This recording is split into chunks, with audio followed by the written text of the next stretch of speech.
नमस्कार. तर इथे आज मी बनवते महाराष्ट्रीयन स्टाईल पोहे. तर इथे मी पोहे पहिले स्वच्छ धुवून घेतलेत. आता याच्यात मी मीठ आणि हळद ॲड करून घेते. हळद ॲड करते,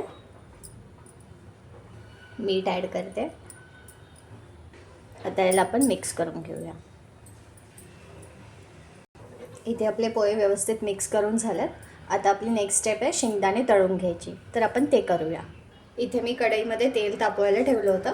आता मी याच्यात अर्धी वाटी शेंगदाणे घेतलेत, ते तळून घेते. शेंगदाणे आपले चांगले असे खरपूस तळलेत. आता आपण याला काढून घेऊया.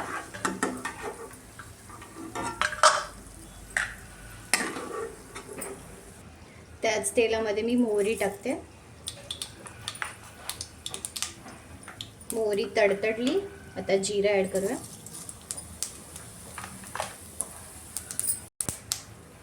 कढीपत्ता ॲड करते. 4 ते 5 हिरव्या मिरच्या बारीक कापून घेतलेल्या.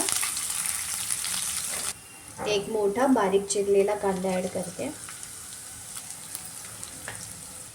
एकदम थोडंसं मीठ टाकते मी कांदा सॉफ्ट होण्यासाठी, कारण की ऑलरेडी मी पोहे भिजवताना तुम्हाला दाखवलं मीठ ॲड केलेलं आहे. मी परत एकदा हळद थोडीशी ॲड करते, कारण की मी जसं मीठ ॲड केलं पोह्यांमध्ये आधी तसंच मी पोह्यांना हळदही ॲड करून घेतली आहे, म्हणून थोडंसंच इथे हळद टाकली आहे. आपल्या इथे कांदा झालेला आहे. आपण हळूहळू याच्यात आपले भिजवलेले पोहे ॲड करून घेऊया.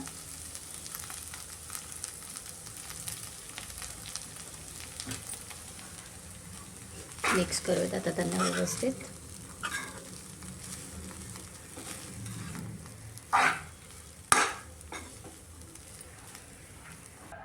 आता मी याच्यात तळलेले आपले शेंगदाणे आहेत ते ॲड करून घेतो. मिक्स करून घेऊया त्याला पण.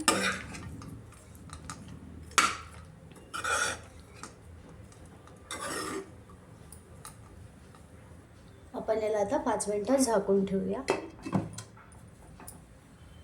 तर इथे आपली 5 मिनिटं झालेली आहेत. आता आपण पोहे बघूया. पोहे आपले चांगले झाले आहेत. आता आपण यांना काढून घेऊया.